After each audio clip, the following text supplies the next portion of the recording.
Delphine Jubilard demeure introuvable depuis sa disparition dans la nuit du 15 au 16 décembre 2020. De son côté, le principal suspect dans cette affaire, Cédric Jubilard, présumé innocent des faits qui lui sont reprochés, n'a cessé de clamer son innocence depuis le début de son séjour carcéral à la maison d'arrêt de Cesse, Haute-Garonne. Pour la 7e fois, ses avocats vont tenter d'obtenir le remplacement de sa détention par un bracelet électronique. Alors que le père de famille souhaite s'installer dans un logement proposé par l'un de ses amis.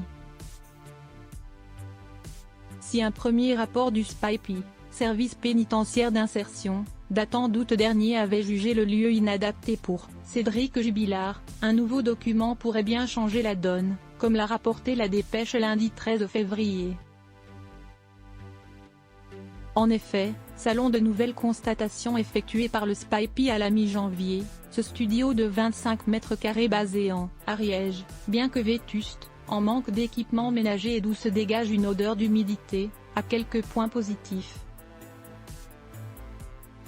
Le rapport est en contradiction avec le premier et conforte ce que nous avions dit, à savoir que ce logement est habitable et ne présente aucun gravat.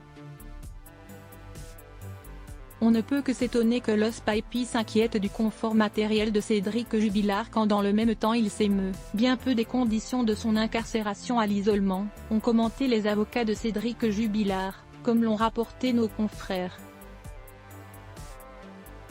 Rien ne serait cependant encore acté et le SPIP a tout de même relevé certains points noirs importants.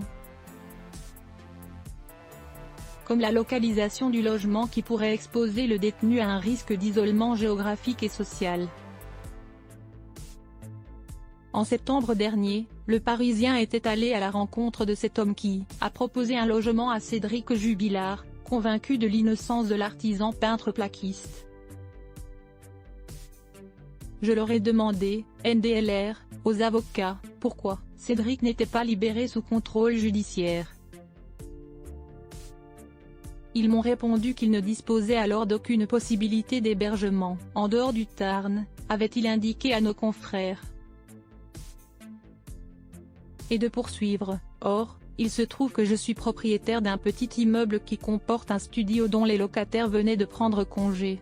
Pour rappel, si la chambre d'instruction de la cour d'appel refuse à nouveau la sortie de prison de l'époux de Delphine Jubilard, la détention provisoire de celui-ci pourrait se prolonger jusqu'à 2025. Article écrit en collaboration avec 6 médias Crédit Photo, capture d'écran BFM TV.